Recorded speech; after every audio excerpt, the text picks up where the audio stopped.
Agar shubha qilsa, biz qurgan binolarga boqsin degan buyuk bobo kalonimiz amesi bor. Samarqandning yuragi bo'lgan Registon maydoniga xush kelibsiz. Registon maydoni bu nafaqat madaniy mo'jiza, balki san'at, ilm fan markazi. 1997-yildan buyon Sharq taronalari festivali xuddi shu maydonda o'tkaziladi.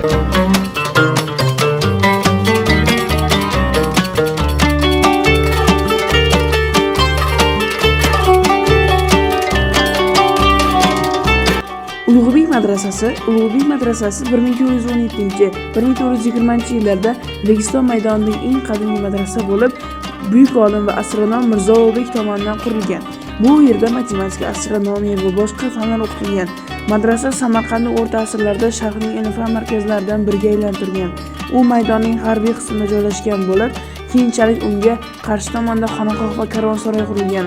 17-asrda ularning o'rnida Sherdor va Tillakori madrasalari bunyod etilgan. Tillakori madrasasi 1646-1660-yillarda Registon maydonining shimoliy qismida, Sherdor madrasasidan 10 yil keyin qurilgan.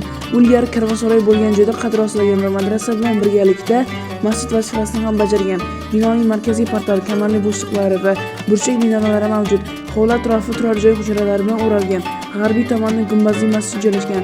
Madrasa tashqi tomoni mozaika va maymunlika bilan, ichkaridan esa oltin bilan ishlatilgan kundali rasmlar, zardozlik va zahar bezaklar bilan bezatilgan. Tillakori degan nomi ham oltin bilan bezalgan degan ma'noni anglatadi.